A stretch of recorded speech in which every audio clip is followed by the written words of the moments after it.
Así que adelante, Diego. Bueno, muchas gracias. Felicitaciones antes que nada por este cumpleaños, por este 30 aniversario del Seminario Spinoza. Y muchas gracias por la invitación, muy contento de participar en este encuentro. Voy a proponerles un texto, la lectura de un texto que lleva por título Potencia de la imitación y que supongo no va a llevarme unos 25 minutos, media hora, no más que eso. 1.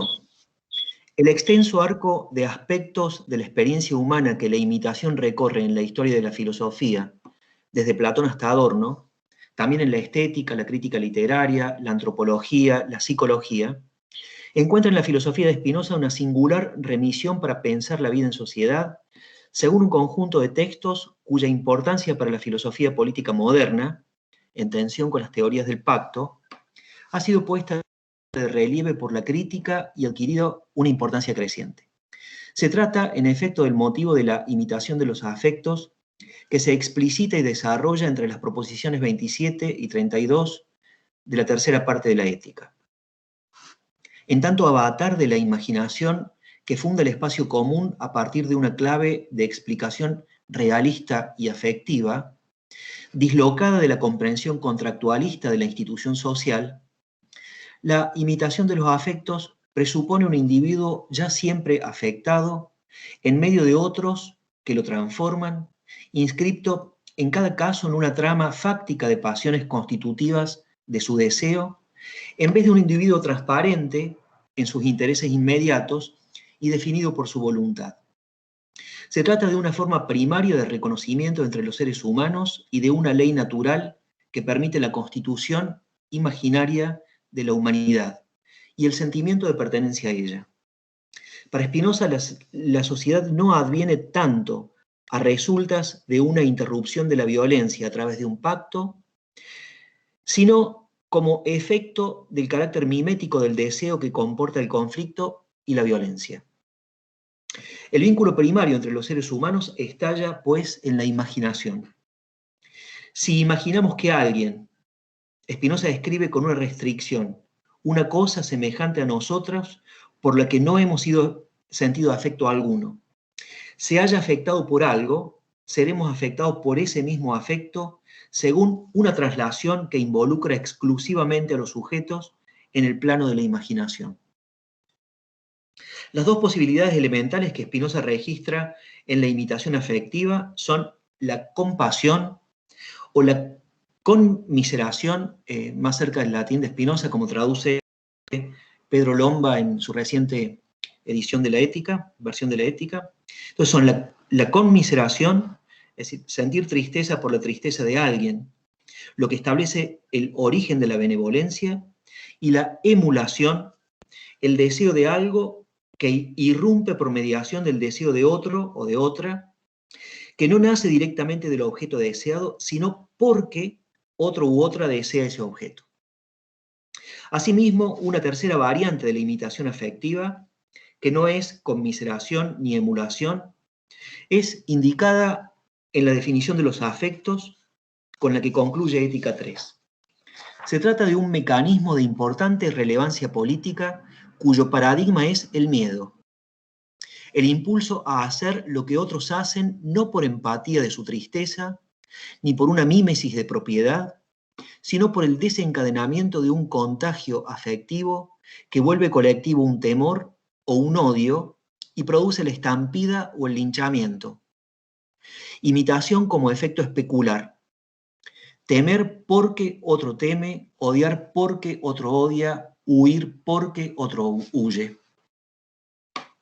Además de una imitación de los afectos, hay, según la proposición 29, una adecuación de la acción a lo que imaginamos produce alegría y un cuidado de evitar lo que genera aborrecimiento. Este mecanismo de la imaginación, complementario de la imitación de los afectos, podría ser llamado adecuación de los afectos. En tanto, imaginación anticipatoria de las restricciones, de las reacciones de alegría o tristeza que presumiblemente produce una acción. Aquí establece Spinoza el origen de la ambición, cuando la adecuación es tal que el esfuerzo por agradar a otros se convierte en el principio de una vida.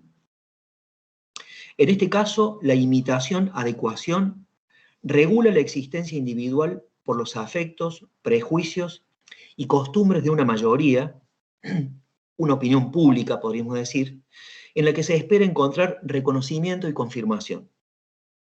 Ambición es la palabra que designa la vida prefilosófica o no filosófica, sumida en el esfuerzo de correspondencia con las turbulencias de las pasiones y la variabilidad de las opiniones de la multitud.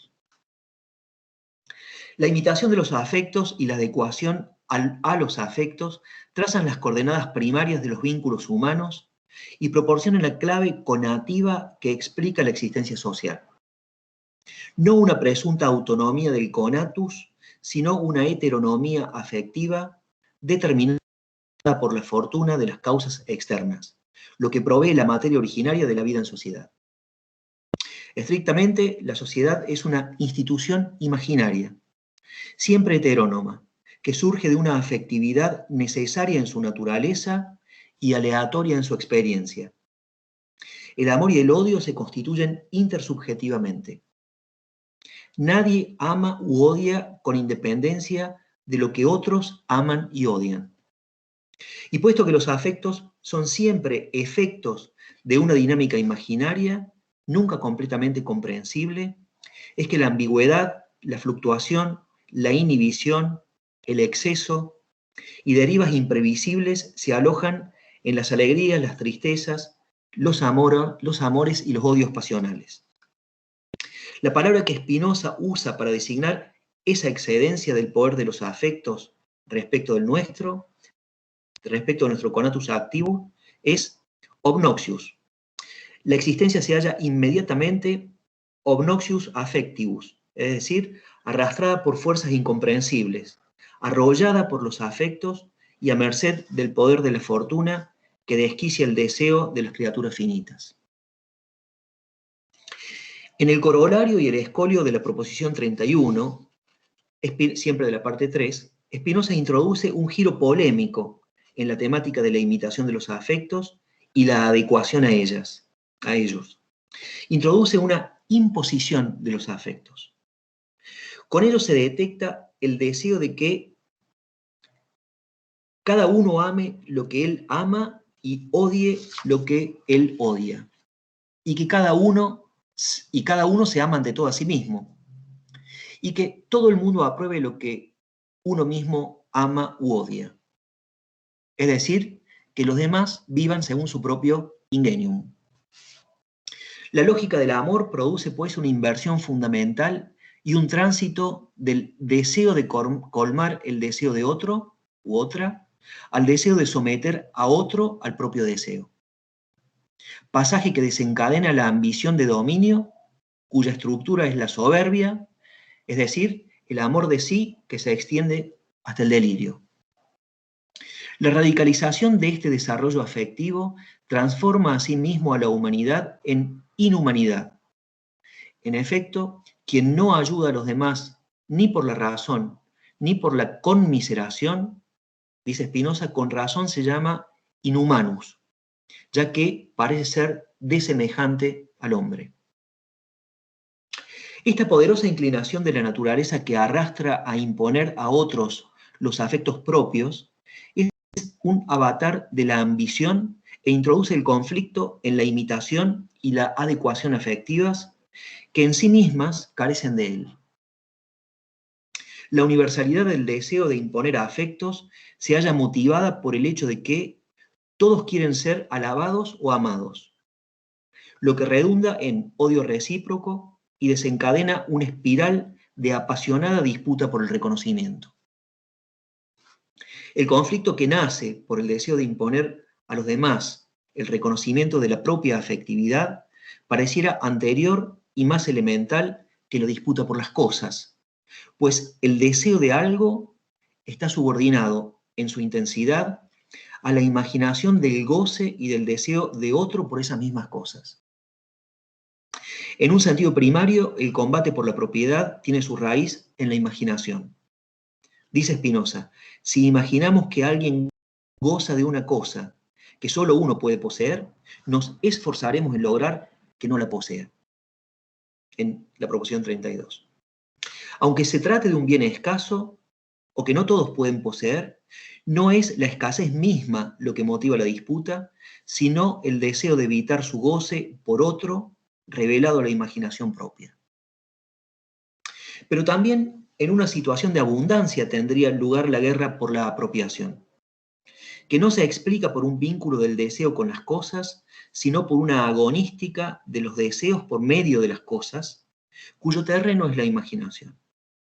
No es solo el deseo de apropiarse de algo lo que motiva la rivalidad, sino el deseo de desapropiar a otros, tanto de objetos como sobre todo de su goce, puesto que el goce presenta una cierta lógica de la exclusividad.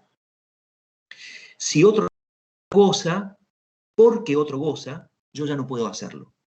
Hay una elemental inclinación del deseo a la exclusividad y a la superioridad. Su motivación primaria no es tener más que antes, sino tener más que otros.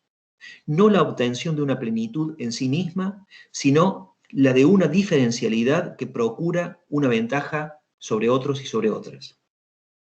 Spinoza es un filósofo sensible a la espectralidad que acompaña al deseo, como motivo no solo psicológico, sino también político, que lo que yo llamo aquí un realismo de la enmienda deberá registrar y adoptar sin concesiones para impulsar su obra democrática.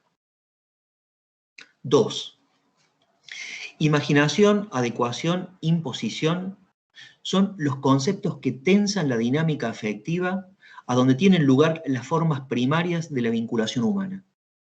Una insociable sociabilidad, según la conocida expresión kantiana, inscribe la tarea política y filosófica en un realismo de los afectos que no desaparece nunca de la vida social. La imitación, en tanto apertura primaria de los seres humanos hacia sus semejantes, no puede ser reducida al egoísmo ni a una simple necesidad de otros como objetos sobre quienes imponer pasiones de superioridad. Cosas que ocurren también, pero en una trama de afectos más compleja. Spinoza no es Hobbes.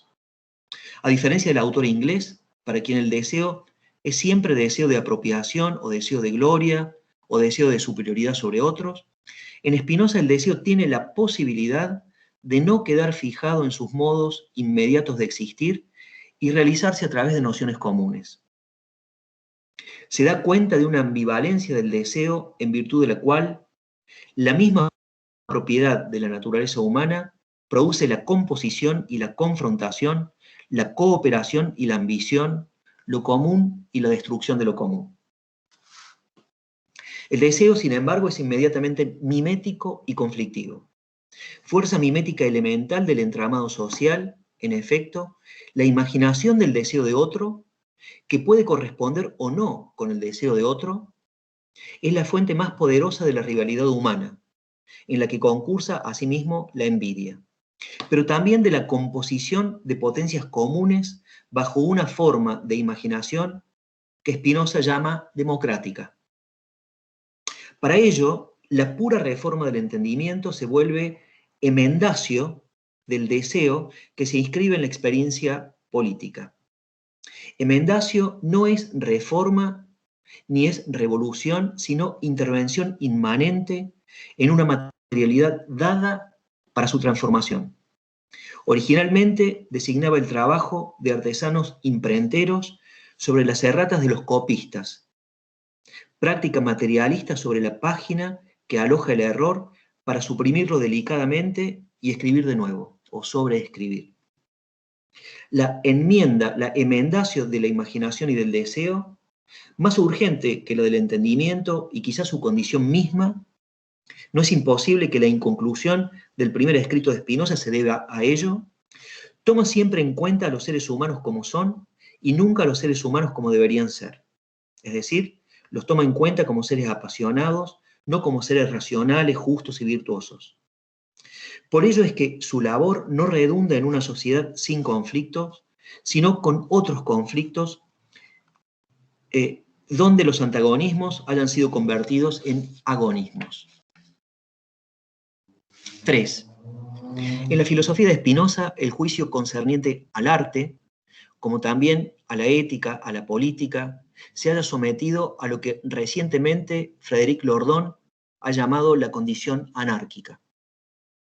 Eso quiere decir, el valor de las obras de arte no radica en una presunta belleza intrínseca con la que estarían dotadas, sino en su utilitas para incrementar, según el célebre escolio de la proposición 45, la parte cuarta, la potencia humana de actuar y de pensar, es decir, de vivir.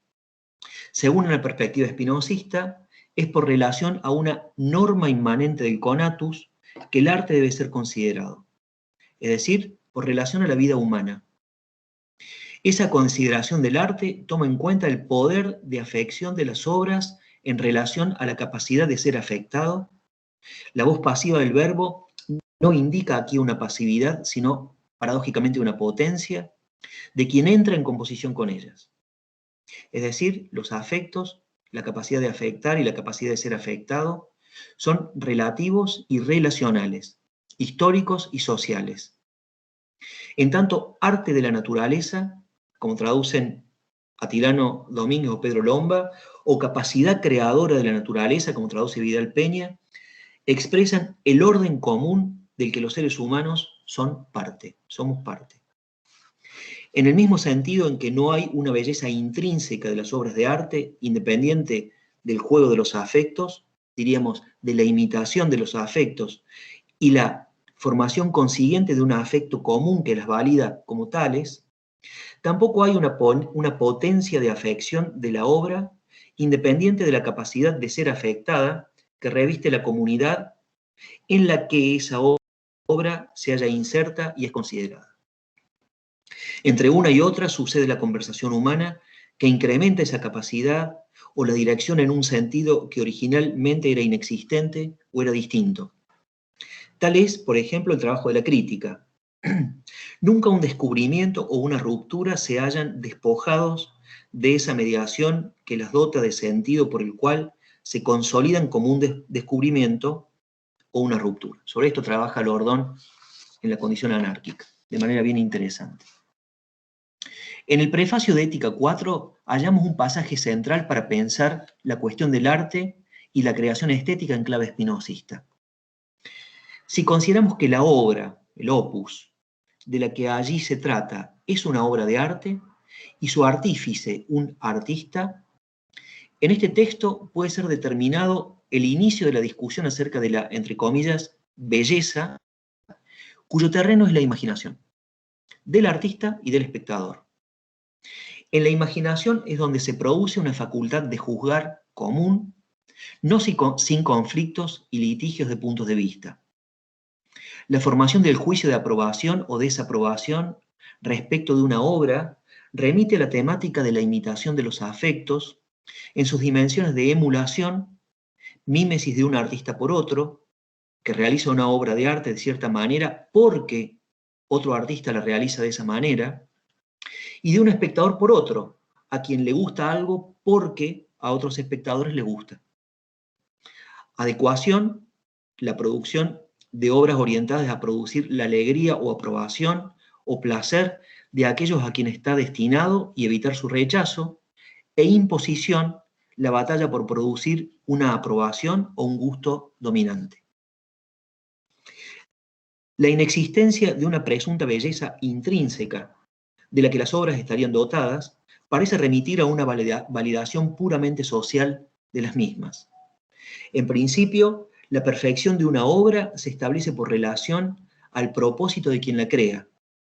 Su perfección o imperfección resultará del contraste entre ella y el propósito contenido en la intención y fin del autor de esa obra. En efecto, una obra será perfecta tan pronto, dice Spinoza, ha sido llevada hasta el término que su autor había decidido darle, e imperfecta en caso contrario. Hasta aquí el juicio respecto de una obra tiene su base en el contenido intencional del artista al realizarla. Sin embargo, Spinoza da otro paso que desplazaría el criterio acerca de la perfección estética desde el propósito del artista hacia el juicio del espectador, quien contrasta la obra con una idea en la que ella queda subsumida, una idea universal. Será perfecta la obra que coincide con esa idea sin importar el propósito de su autor. Prevalece aquí, respecto de la determinación de lo que es perfecto o imperfecto, el punto de vista del espectador o de los espectadores por sobre el del artista o creador. La consolidación de ese punto de vista no es independiente de la lógica de la imitación de los afectos. Lo bello es así definido por la constitución de un afecto común que lo establece como tal y por tanto un campo de batalla por la aprobación y por el sentido del gusto. El valor de una obra, su validación en cuanto obra, no es decidido por su autor, sino por una, cito Spinoza, una relación de potencias, una relación de potencias normativas ligada a la imitación de los afectos. La belleza, o más bien la utilidad colectiva del arte, es una construcción imaginaria que resulta de una imitación afectiva a la base del juicio estético. Pero, como es el caso de todos los registros de la imitación, también la cuestión relativa al arte y el valor de las obras de arte se hallan sometidos a la inestabilidad y la mutación. La creación hace un hueco en lo concebido cuando no resulta de una imitación, sino de una ruptura de lo que la imitación permite codificar. Dice Spinoza en el prefacio de la parte cuarta, si alguien ve una obra que no se parece a nada de cuanto ha visto y no conoce la intención de quien la hace, no podrá saber ciertamente si la obra es perfecta o imperfecta. Fin de la cita. Ese no poder saber marca la imposibilidad de subsumir la obra en lo ya conocido y su desvío de los afectos y juicios comunes que establecen la perfección o la belleza de algo. La creación de cosas que no se parecen a nada, de lo que se ha visto y se conoce, cuando se activa la pregunta ¿qué es esto?, desencadenan una reconfiguración de las relaciones afectivas.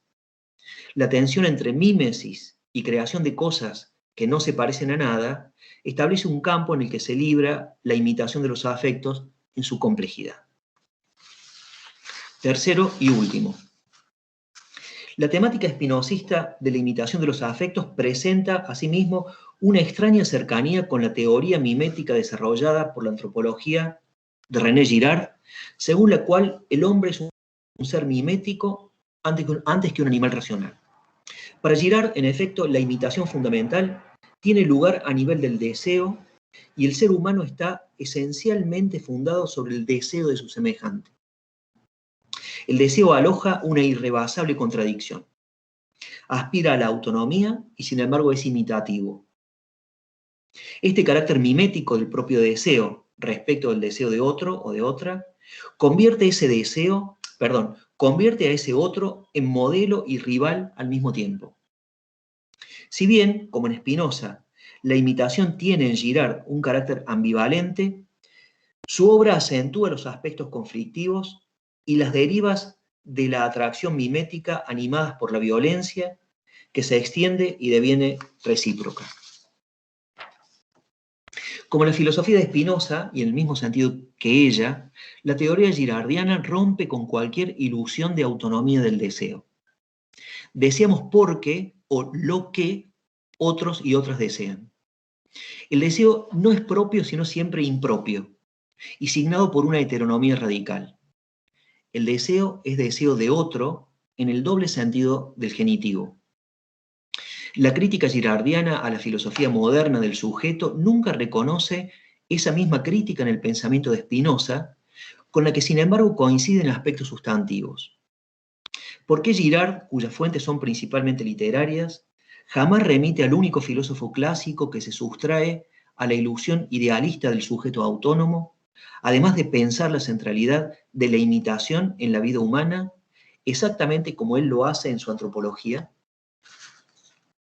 La filosofía espinosista de la imitación afectiva permite una enmienda sociopolítica de la mímesis originaria en formas no conflictivas de imitación orientadas a la utilidad común y a distancia tanto de una salida religiosa del conflicto mimético, en el sentido propuesto por Girard, como de formas de subjetividad determinadas por el puro autointerés.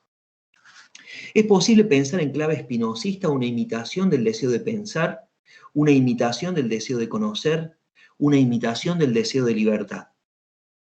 Seguramente estas derivas posibles de la mímesis revisten importancia para una filosofía de la educación y para una filosofía política que se propongan vías inmanentes y afectivas de emendacio respecto del conflicto que encierra la imitación de los afectos.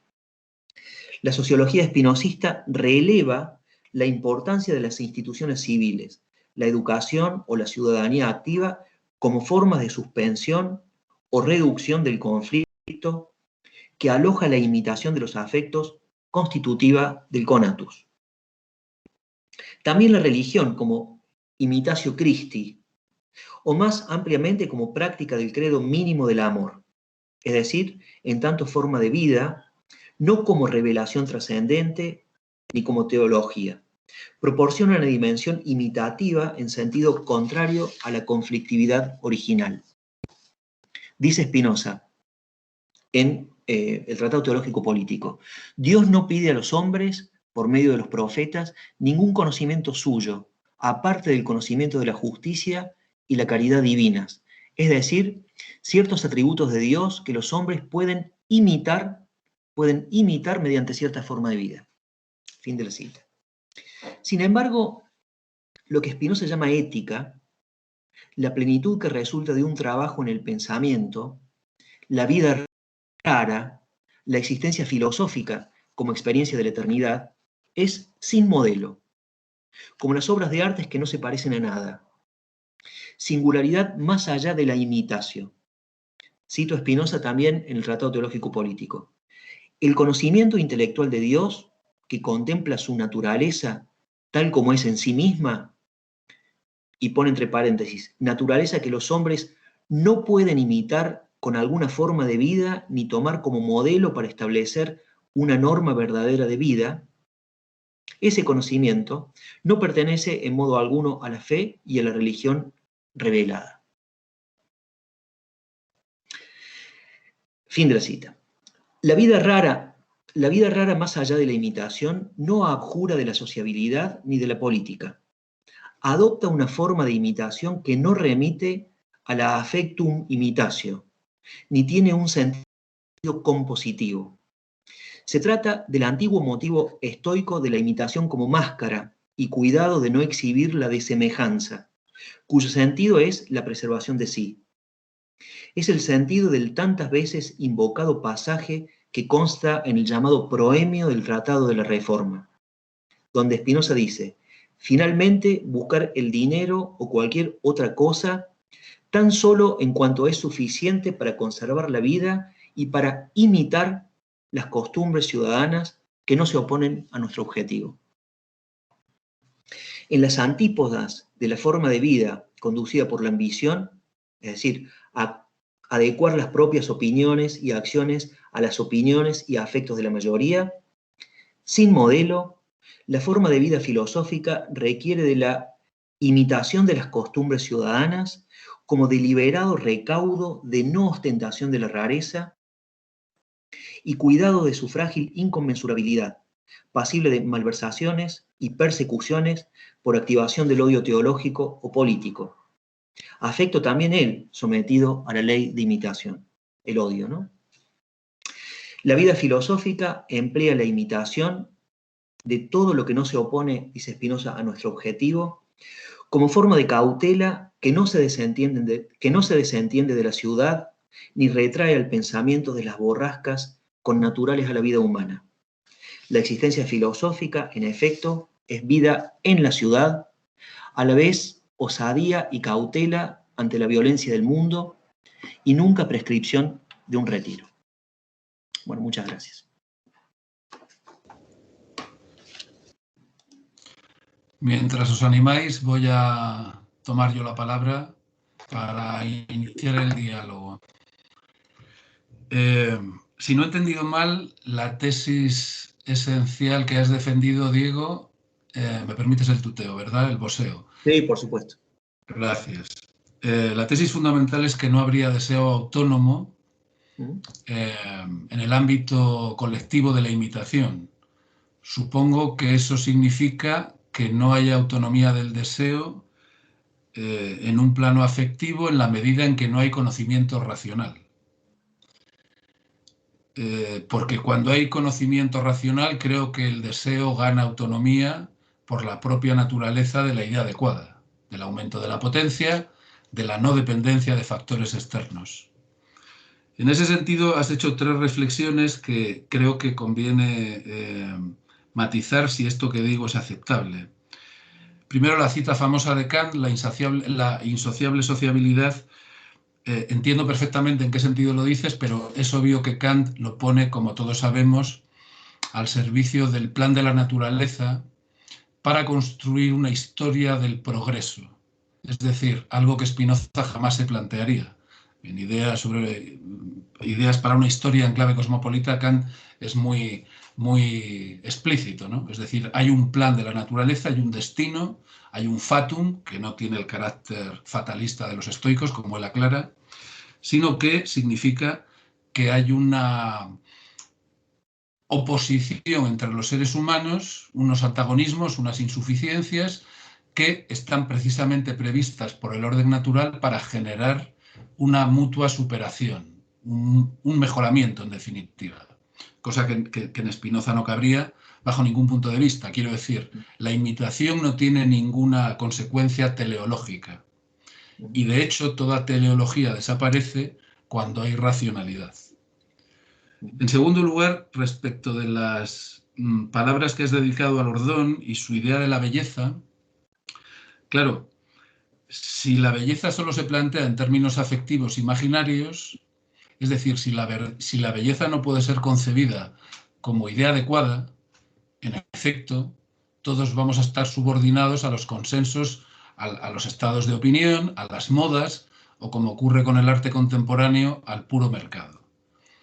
Bien, a condición entonces de que lo común sea puramente afectivo y nunca racional. Es decir, mi pregunta en este punto es, ¿puede darse una noción común de carácter estético? Porque en ese caso nos estamos situando en un ámbito no imaginativo, como es evidente, ¿no? En tercer lugar, has citado a René Girard. Cierto, hay una semejanza muy interesante. Como has dicho, la mímesis está íntimamente ligada a la gestión de la violencia.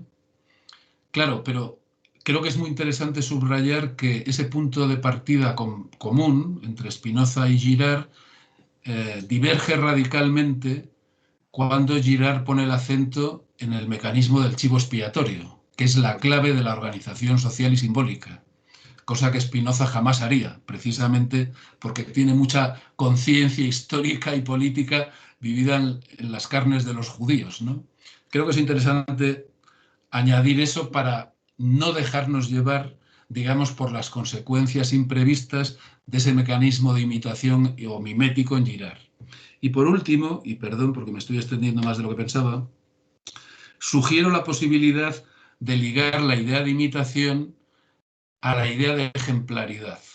Es decir, tú has mencionado, claro, que solamente puede haber imitación allí donde hay semejanza. Spinoza insiste mucho en esto.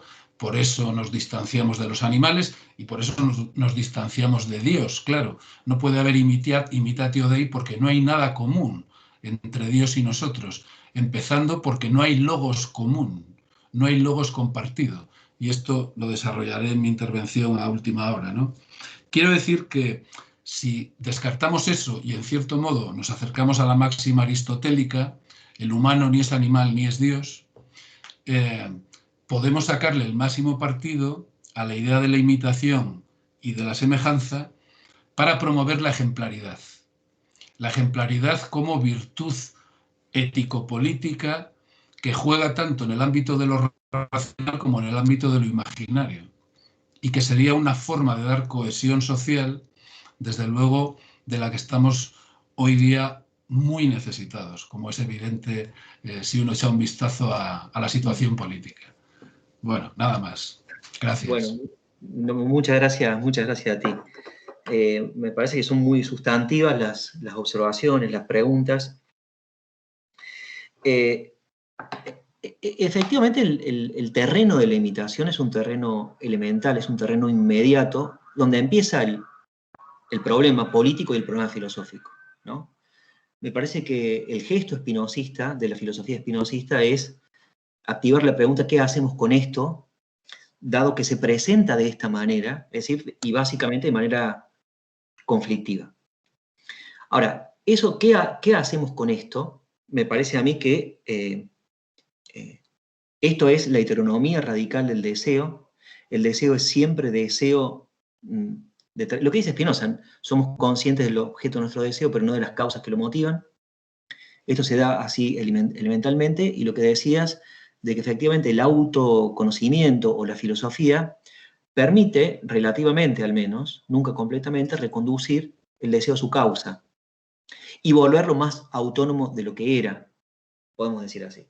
Yo creo que esa es la aventura espinosista a partir de un registro absolutamente realista de la impotencia, de la imbecilitas, de la servitud, digamos, ¿no? Que es lo que se da inmediatamente, afectiva y pasional. Todo el trabajo va a ser, en efecto, una deriva desde allí, desde ese reconocimiento, a lo que marcabas de el conocimiento, digamos, una vida ex ductus rationis, digamos, según la norma de la razón, que de alguna manera a ese deseo lo vuelva más consciente de sí y por lo tanto menos heterónomo, menos arrastrado por la exterioridad de lo que era.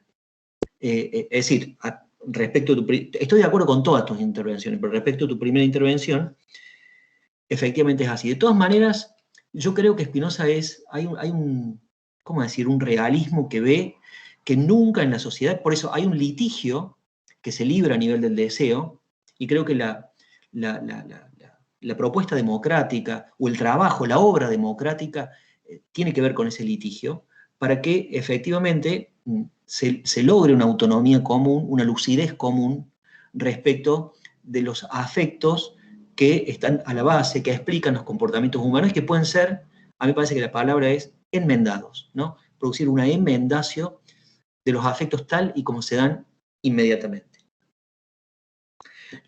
Obviamente, en el segundo punto, y te pido disculpas si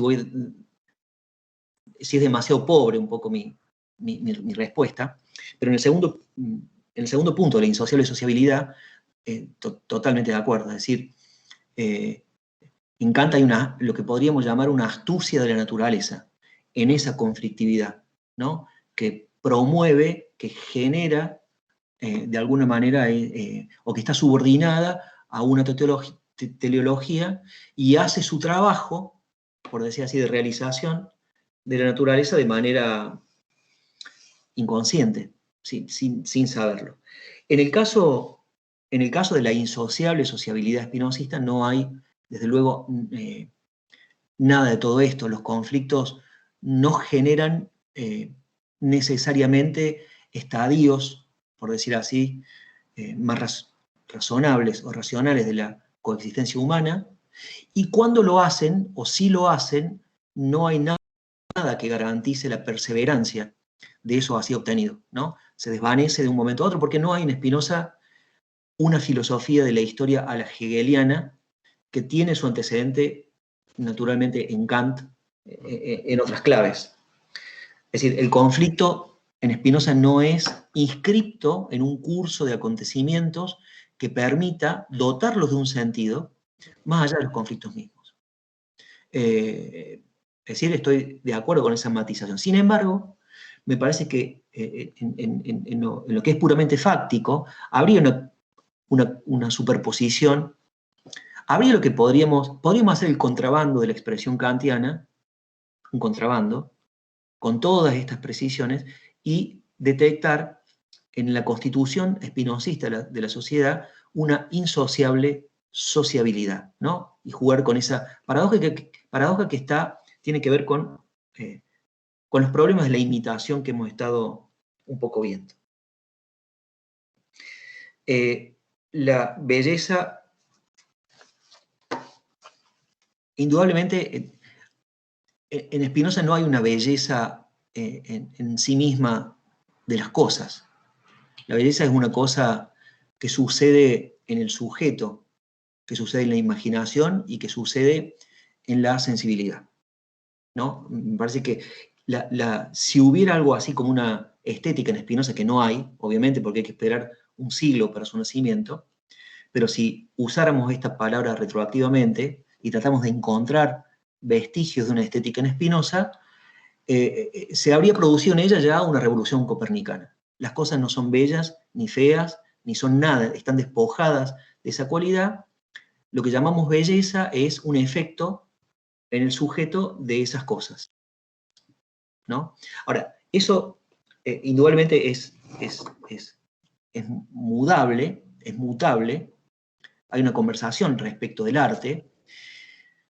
Y en relación al tema de una noción común de la belleza, es una noción productiva de belleza. La noción común me parece a mí que tiene que ver con el conocimiento, ¿no? Habría una noción el arte, en el arte el cuerpo es causa adecuada del arte. Esto lo dice Lorenzo Vinciguerra en su texto sobre la semiótica, tiene un capítulo muy interesante sobre el arte. No es el entendimiento el que es causa adecuada de una noción común, sino que es el cuerpo el que produce, digamos, autónomamente, el que es causa adecuada de una obra de arte. Por eso a mí me interesa mucho, y creo que Spinoza, hay muchos indicios que nos permiten recoger esto, la idea de arte que no es como la nuestra, un singular en mayúscula, pero sobre todo la idea de artista. La idea de ars en Spinoza tiene una polivalencia muy grande, pero tiene que ver con la acción, con la capacidad de producir y de actuar del cuerpo. No solo en relación a la belleza, y en esto puede haber una superposición con ciertas vanguardias históricas, sino con otras cosas independizadas de la belleza, con la producción de objetos, podemos decir así, que están dotados de significados y que sin embargo son autónomos de la cuestión de la belleza. Lo de Girard estoy totalmente de acuerdo, por supuesto lo que yo traté de acá de indicar es que hay una superposición en la cuestión, en la descripción elemental de la mímesis, pero la resolución girardiana es totalmente diferente. A mí me parece que la antropología de Girard de alguna manera es una fundamentación del cristianismo, por decir así. Está toda orientado a ese evento que parte en dos la historia, y que interrumpe la cuestión de la violencia, que es la revelación. Nada de esto hay, me parece a mí, por supuesto, en Spinoza, solo la coincidencia, podemos decir, es en ese primer estadio descriptivo de la imitación como fuente como origen de la violencia entre los seres humanos, pero las resoluciones son completamente diferentes. Y por último, en efecto, el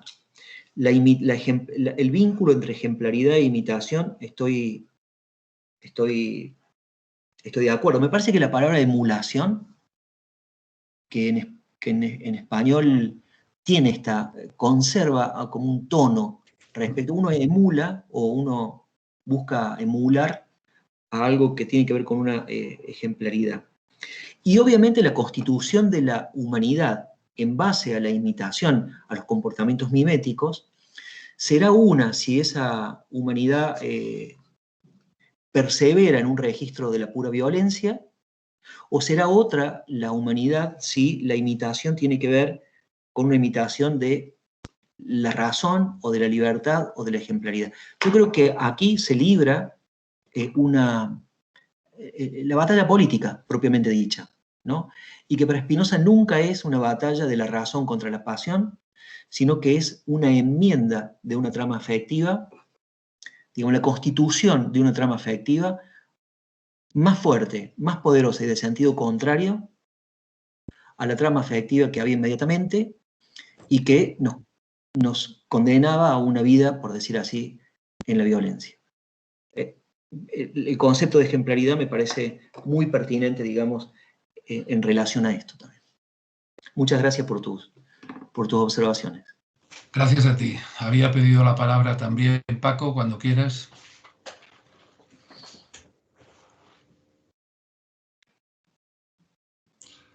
Paco, tienes ahora.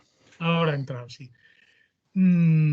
Sí, yo creo que está bien visto las dos dimensiones de la imitación, ¿no? Por un lado, toda la dimensión estética y la dimensión política.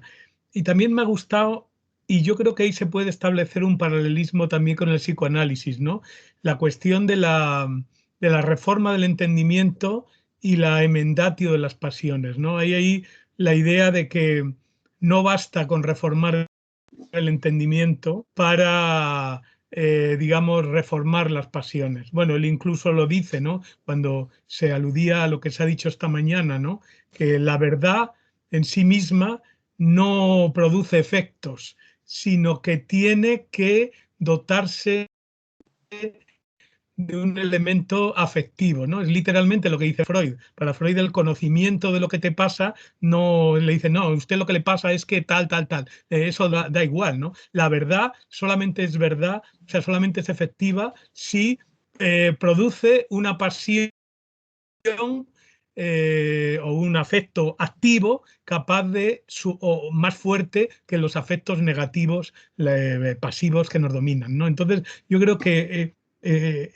está bien todo ese bucle, ¿no? Entre transformación del conocimiento y transformación de la afectividad. Pero el motor es la afectividad, es decir, el conocimiento activo es fundamental y eso lo vemos continuamente, ahora también la discusión política y tal, que no basta con decir la verdad. Es decir, ahí hay un problema,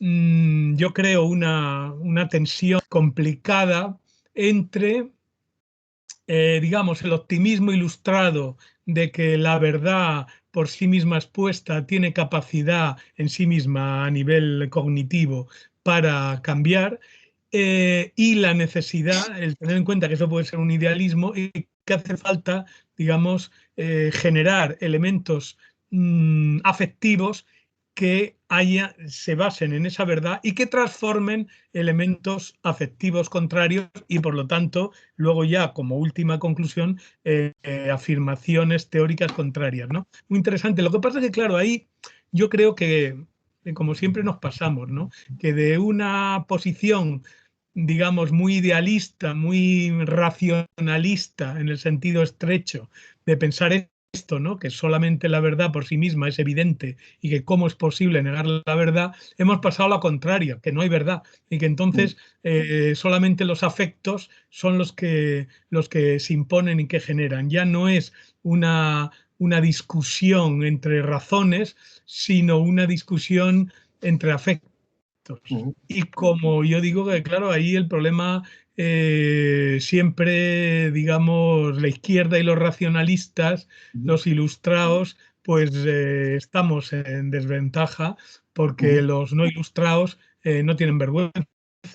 Son unos sinvergüenzas, literalmente. Y en ese sentido, a ellos no les importa, ¿no? Es decir, no les importa que sus pasiones tengan un cierto fundamento en la realidad, sino que justamente aspiran a través de los afectos pues a construir una realidad alternativa, ¿no? Entonces yo creo que ese es un punto realmente importante y que otra vez vuelve a insistir en la actualidad fundamental de Spinoza, ¿no? Yo creo que es un elemento importante y también, por ejemplo, la cuestión esta, la importancia de la mímesis se ve con, vamos, yo no entro ahí en ese plano, ¿no?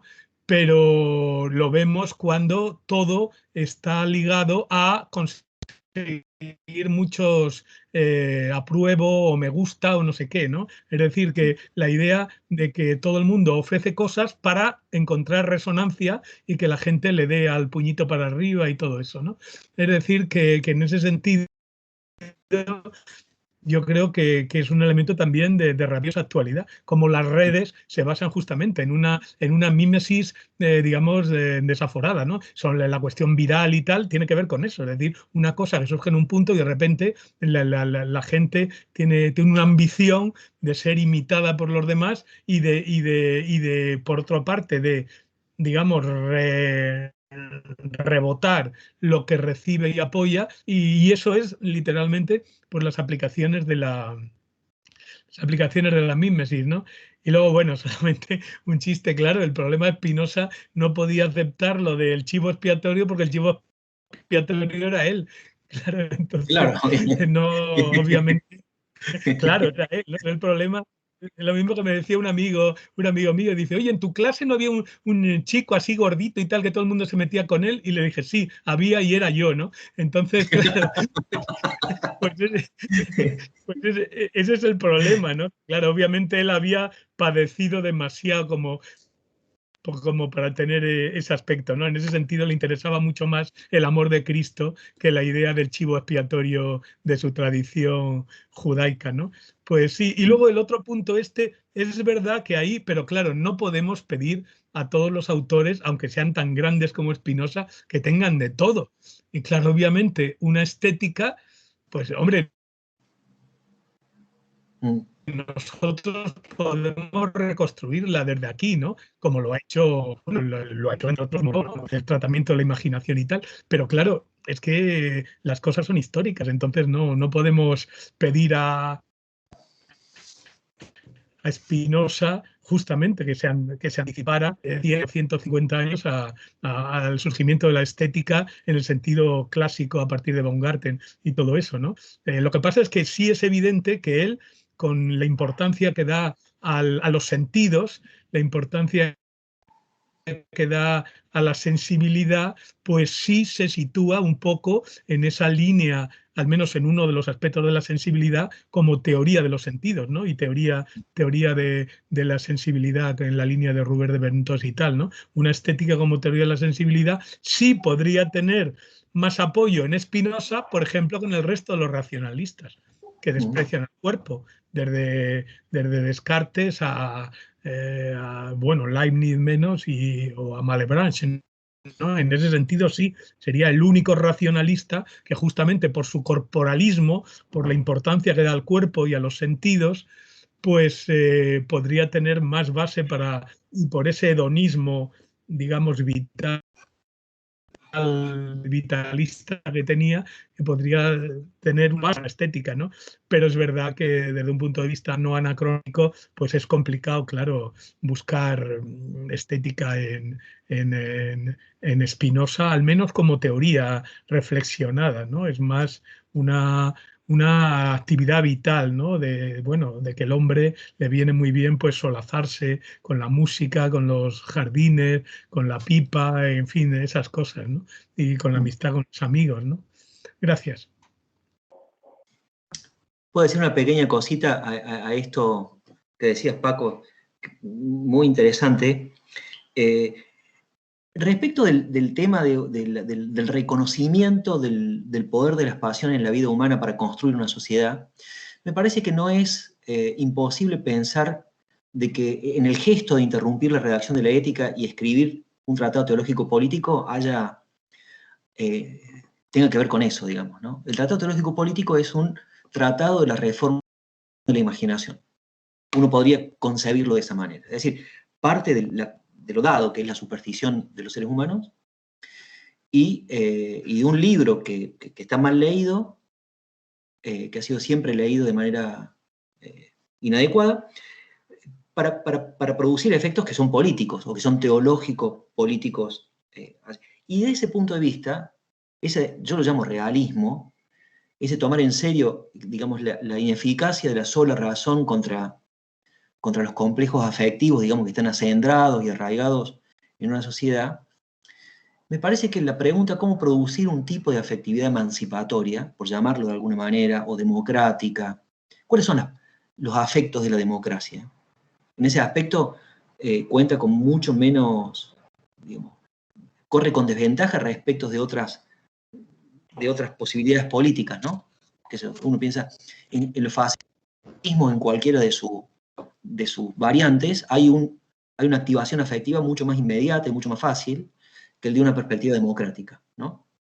Pero la pregunta, ¿cuáles son los afectos de la democracia? Me parece que es central, y creo que dentro de la izquierda que vos mencionabas, cambiando, por supuesto, digamos, conjuntándolas provisoriamente, me parece que Spinoza, me parece que se puede hacer, no ha sido suficientemente hecho, un vínculo con la idea gramsciana de mito.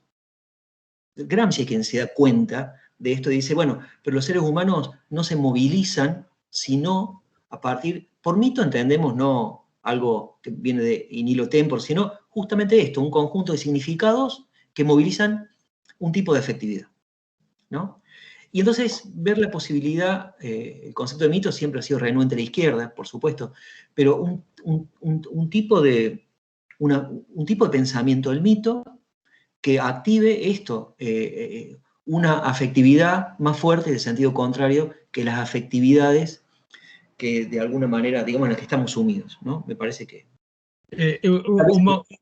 Perdón, hay un minuto. Gramsci, pero también Mariátegui, y los dos referidos por Sorel. Porque claro, Mariátegui lo aprendió en Italia. O sea, los dos, la madre es Sorel. La importancia del mito, el mito de la huelga general, por ejemplo, pero la importancia del mito, es muy interesante el paralelismo ese, ¿no? Entre Gramsci y Mariátegui, los dos en la Alemania fascista, en la Italia fascista, y referidos a Sorel, ¿no? La importancia del mito. Lo que pasa es que con el populismo, ya sé que delante de argentinos hablar de populismo, pero bueno, que tenemos tanto populismo que a mí lo del mito me levanta grano, ¿no? Me da mucho miedo, pero reconozco que es necesario, porque el mantener la idea esta meramente de que no hay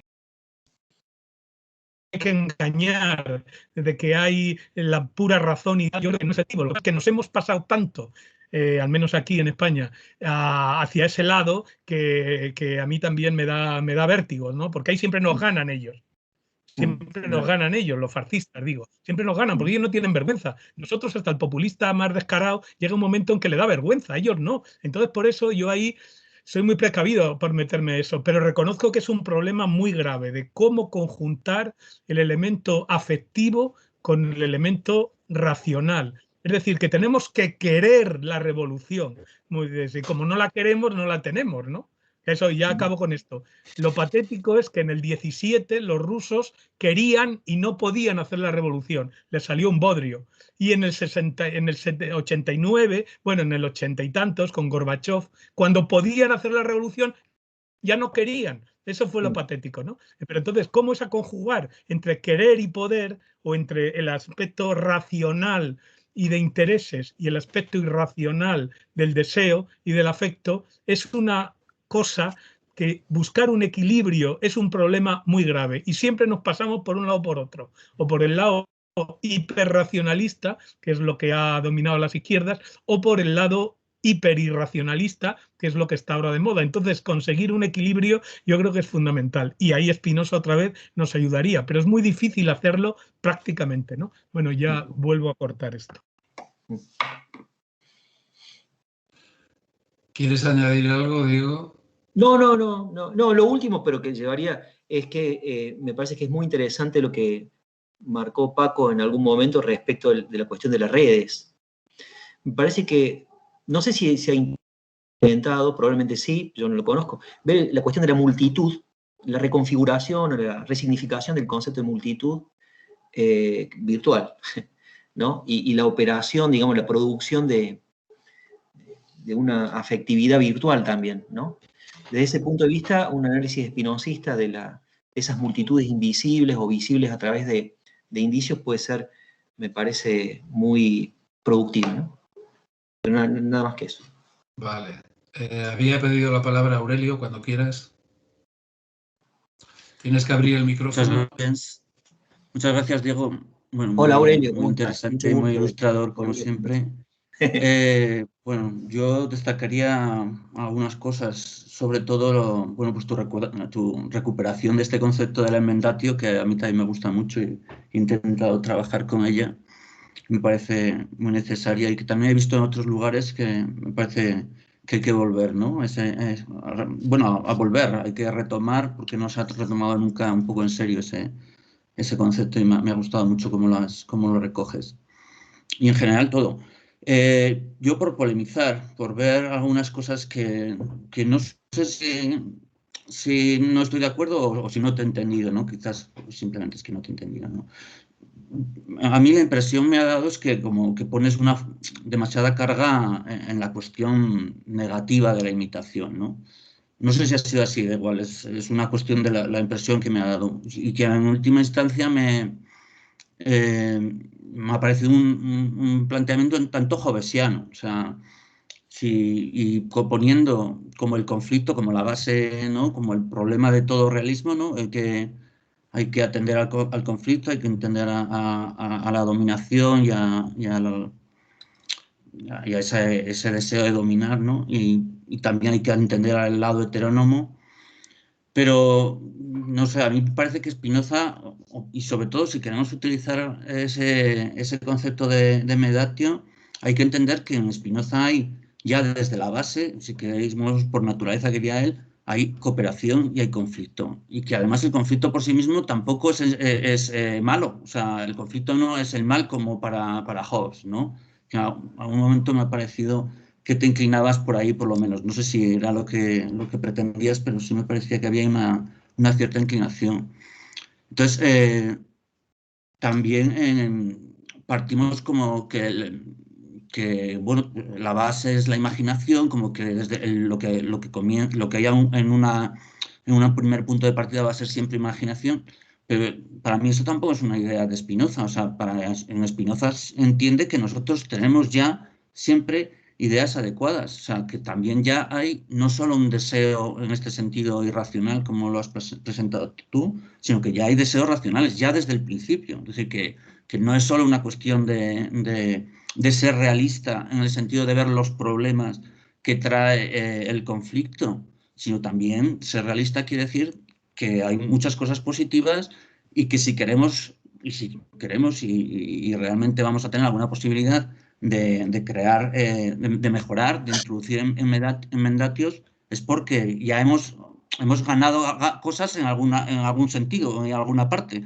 De hecho, es como una condición de posibilidad de la crítica que nosotros podamos hablar, no es porque sí, sino porque en un principio, digamos, hay un punto de partida desde el que nosotros no podemos, digamos, negar, que es que nos esforzamos por entender, ¿no? Que hay un deseo por nuestra parte de conocer y que, claro, y entendemos que eso no es solo, no está reducido a una mera élite, ¿no? Sino que hay un deseo de entender que, si no es generalizable, es común, ¿no?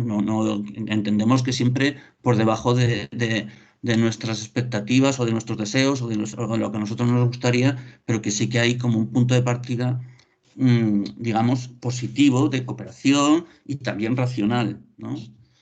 Esto básicamente por un lado.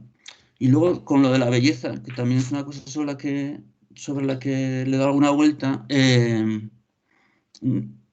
Yo creo que en Spinoza, siempre entendiendo que efectivamente es prekantiano, o sea, yo creo que la estética tal como nosotros la conocemos o sea, se inaugura con Kant, más que aunque no sea el que le dé el término. Con la estética sí que hay la posibilidad de encontrar un cierto criterio inmanente dentro de Spinoza, ¿no? Sobre todo con la idea de la imaginación libre, la idea que plantea en el escolio de la proposición 17 de la parte 2, ¿no? La idea de la potencia de imaginar. Y en la medida en que nosotros podemos ser conscientes de esa potencia de imaginar como tal, ¿no? Creo que ahí hay o a mí, sí, por lo menos me ha interesado, no sé lo que pensarás, encontrar o buscar una idea de belleza o de criterio de belleza, ¿no? ¿Qué sería lo bello? Pues precisamente lo que nos hace digamos, alegrarnos por nuestra propia capacidad de imaginar, ¿no? Y de esa manera también encontrar en la imaginación un espacio de liberación, ¿no? No solo de irracionalidad o de conflicto destructivo. Muchas gracias, Aurelia. Efectivamente, es muy probable que yo haya puesto una sobrecarga en los aspectos como negativos, pero porque me concentre, porque si uno toma el motivo de limitación de los afectos, ese conjunto de proposiciones entre la 27 y la 32, ahí lo que hay es hay una acentuación, que es lo que yo traté de poner el foco, hay una acentuación de los aspectos conflictivos de la imaginación, de la imitación. Y dejé solo sugerido la posibilidad, digamos, de que hacer algo con eso no prescinde de la imitación, sino que la enmienda hacia formas, como decir así, llamémosla democrática en sentido amplio. Yo estoy totalmente de acuerdo que en Spinoza no hay solo conflicto, y no hay solo guerra, y no hay solo pasiones, en lo que llama estado natural, sino que hay ya siempre ideas adecuadas. Sin embargo, me parece que son como embriones, por decir así. ¿Por qué hay política? ¿Por qué se sale del estado de naturaleza tal y como se da inmediatamente? Porque de otro punto de vista no se sale nunca. Nunca dejamos de ser seres naturales. Pero sin embargo, hay algo que hacer con eso que se da allí, porque si bien están esos embriones, hay una sobrecarga de dificultad, por decir así, que amerita lo que podemos llamar la política, ¿no? La política, en efecto, no es suspensión de la naturaleza, no es suspensión de las pasiones ni del estado de naturaleza, sino su desvío, su enmienda, su colectivización, su politización. Lo que hay en Spinoza es una politización de la naturaleza, no una cancelación, ni una suspensión, ni una supresión.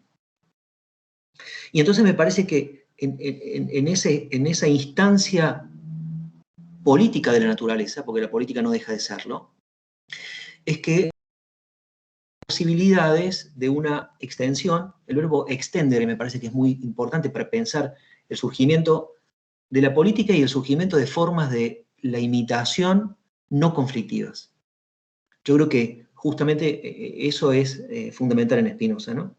En esa instancia que podemos llamar política de la naturaleza, es cuando, y mucho más si es una política democrática, porque Spinoza dice, vivir en cualquier sociedad, incluso en una sociedad tiránica, es más conveniente para la vida humana que la vida en un estado presocial, ¿no?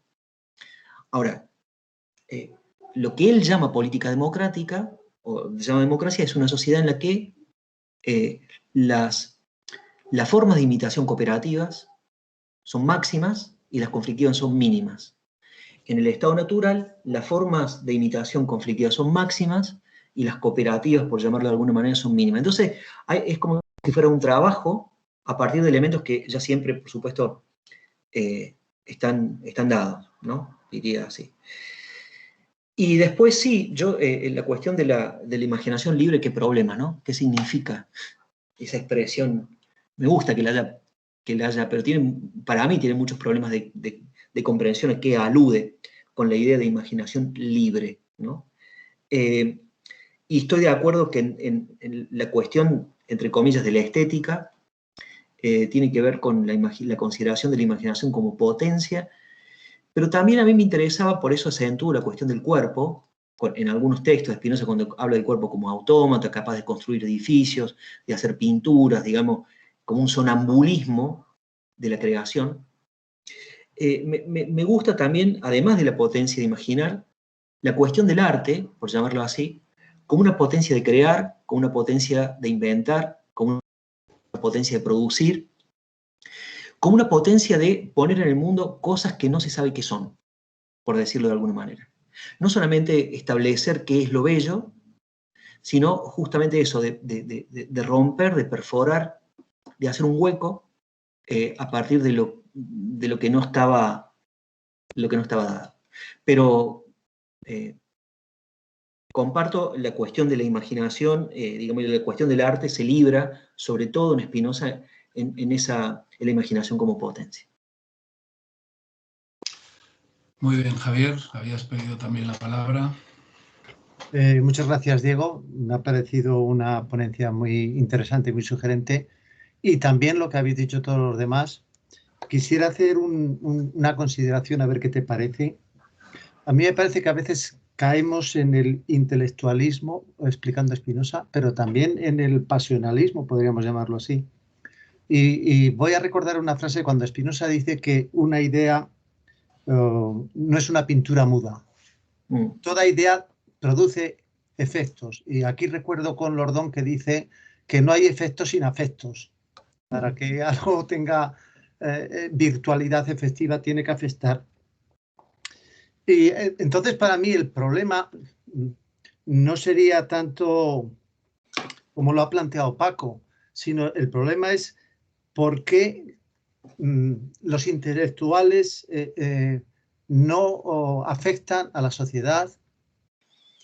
¿Por qué a veces, claro, a lo mejor la respuesta que habría que decir es que quizá no aportan una verdad, quizá aportan su verdad, quizá lo que dicen no es una cosa que quiere ser común o que va a ser común para todo el mundo, quizá les gusta escucharse a sí mismos y en vez de hablar a la gente se escuchan a sí mismos, ¿no?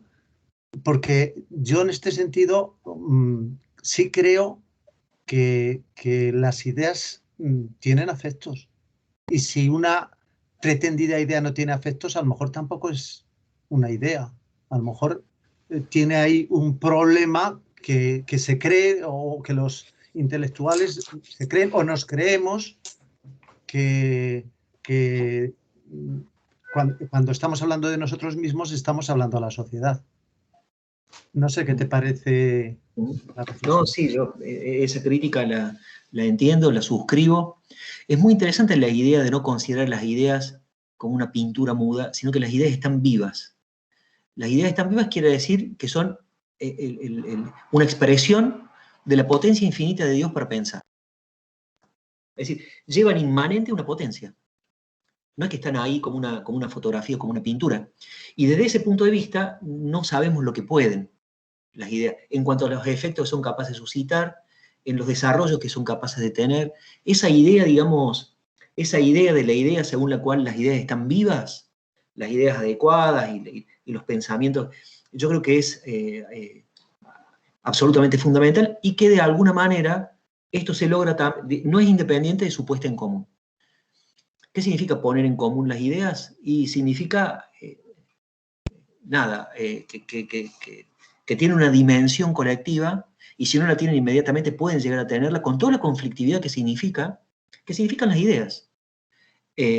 Pero me parece que, yo creo que Spinoza era una persona que confiaba en una razón razonable, no en una razón racionalista, y que esa razonabilidad, digamos, la puesta en común, la filosofía como bien común, o como don, yo creo que era su proyecto.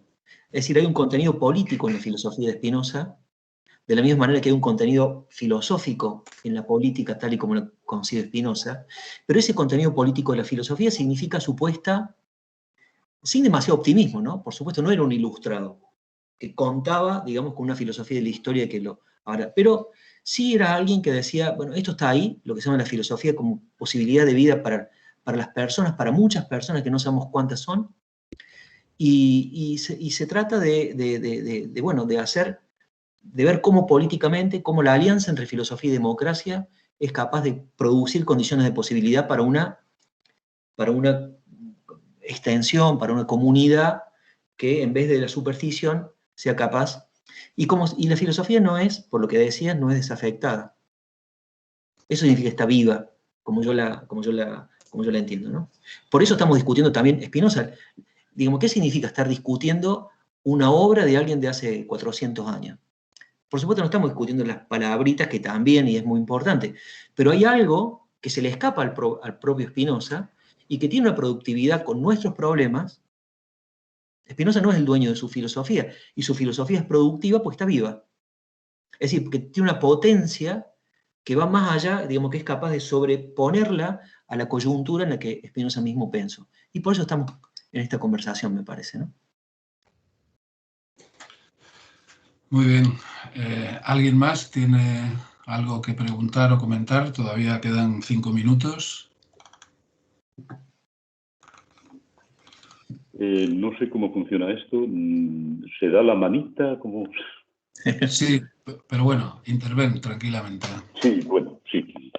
Porque ya he intentado varias veces con la manita y no salía. Bueno, entonces, no, estoy bastante de acuerdo con los comentarios. ¿Se me oye? Sí, sí. Bien, estoy bastante de acuerdo con los comentarios que ha hecho Aurelio sobre la cuestión política. Yo añadiría solamente que Lordon en Imperium hace una relectura bastante hobbesiana de Spinoza, bastante cercana a Hobbes, con ese concepto de inmanencia trascendente del Imperium, del Estado.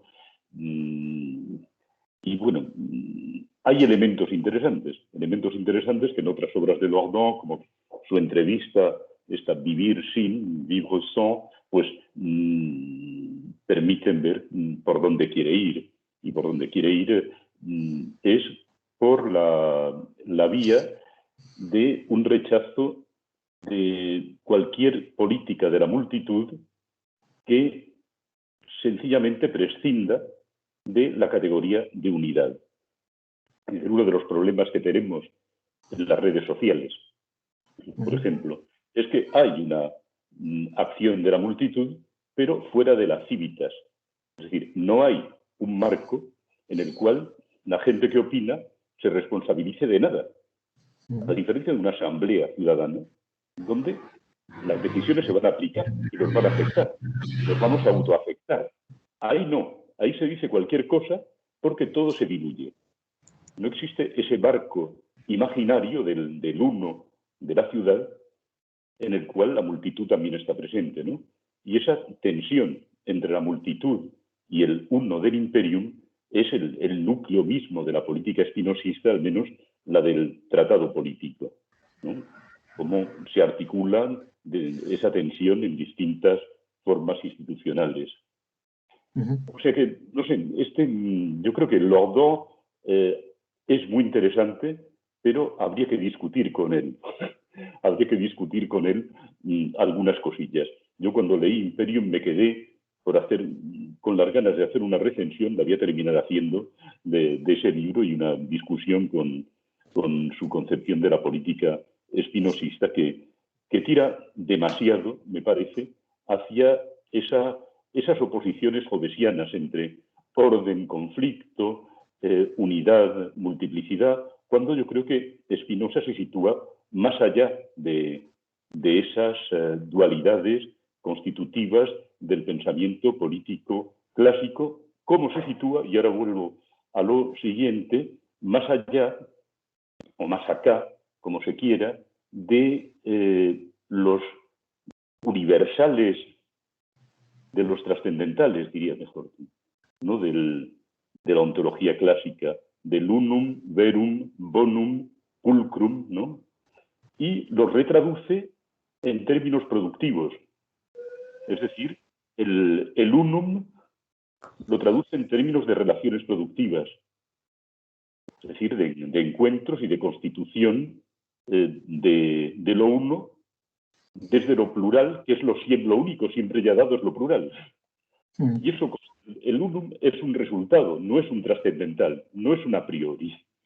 Lo mismo puede decirse del pulcrum, del verum, ¿no? Unum, verum, unum, del bonum, que depende del deseo también, y depende también de las dinámicas internas del deseo, con lo cual lo que era, en principio, una especie de norma del ser, se convierte en un efecto interno a la dinámica de la pluralidad que constituye ese ser. Bueno, punto. Era solamente para generalizar unas reflexiones que habían ido saliendo aquí a partir de lo tuyo y de otras intervenciones y que me parece que podría permitir seguir un poco.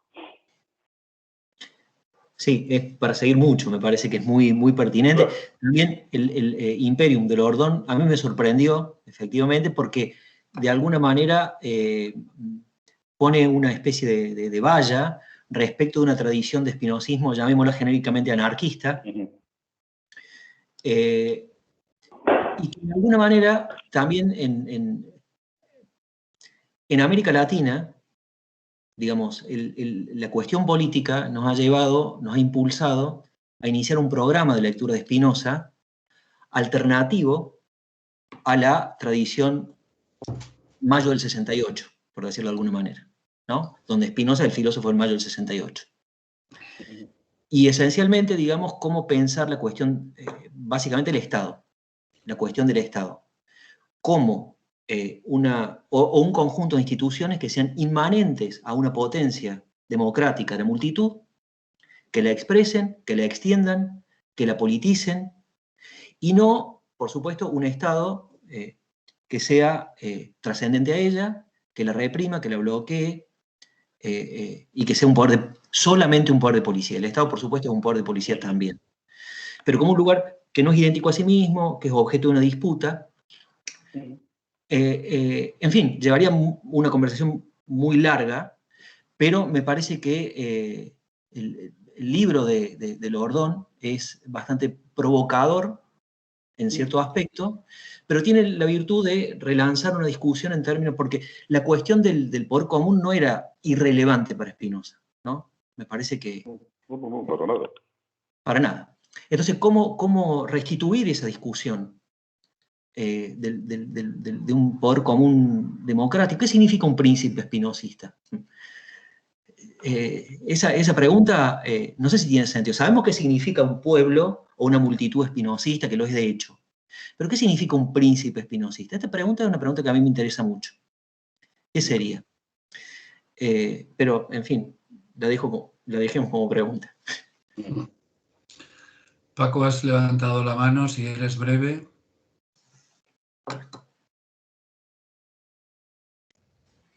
¿Quieres intervenir brevemente? No, era la que había levantado antes. No, ya se había ha quedado sido la levantada. anterior. Es que quedaba colgada, sí.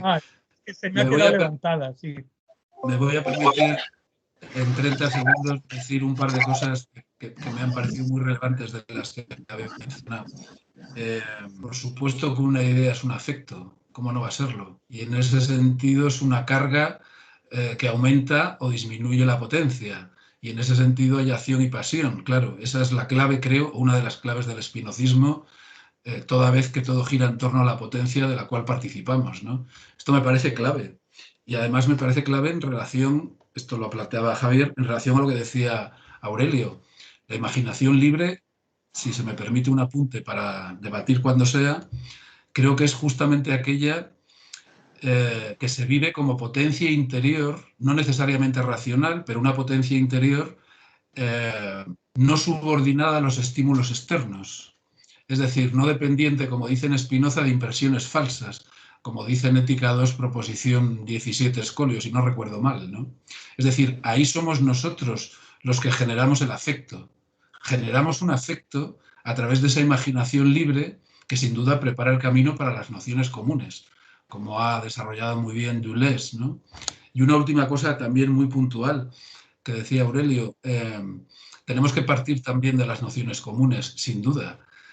Precisamente el corolario de Ética 2, proposición 38, es casi una llamada a la espontaneidad de las nociones comunes. ¿Por qué? Dice Spinoza, porque todos somos corpóreos. Es decir, las nociones comunes nacen del cuerpo, obviamente. Esa corporeidad ya es, como mínimo en potencia, una noción común. El corolario es concluyente. Son 4 líneas en donde solo afirma eso. Creo que en esos mismos términos podría entenderse como esa propensión a la espontaneidad, la idea de imaginación libre. Y finalmente todo ello, claro, tiene el carácter productivo del que hablaba Juan Domingo hace un momento, ¿no? Toda idea es afectiva, es movilizadora, construye de abajo arriba y en ese sentido a su vez se transmite a la dimensión colectiva que, como tú decías, Diego, al final genera esa organización política que no deja de ser sino una gestión de las fuerzas, ¿no? De las fuerzas de la multitud. Perdón, pero me parece que todo guardaba Sí. un cierto hilo y que además es sustancial, porque si no me parece que dejamos a Spinoza justamente en el limbo del pasado que todos hemos reivindicado, que queremos subvertir. Es actual porque nos sigue hablando de nuestro cuerpo, de nuestros afectos, de nuestras pasiones, etc. Es obvio, ¿no? Es obvio. Bueno, gracias a todos. Si no tenéis más que decir, Diego, tuya es la última palabra en todo caso. No, simplemente que ha sido un placer grande volver a verlos. Hacía mucho que no nos veíamos. Espero que los tiempos nos permitan encuentros de otro tipo. Yo no me llevo bien con la virtualidad y podamos conversar en cuerpo, digamos. Pero muchísimas gracias. Ha sido la verdad un placer esta intervención, esta conversación con ustedes. Muchas gracias a ti, gracias a todos. Hacemos la pausa, si os parece, y volvemos a las 6. Hasta luego. Hasta luego. Hasta luego.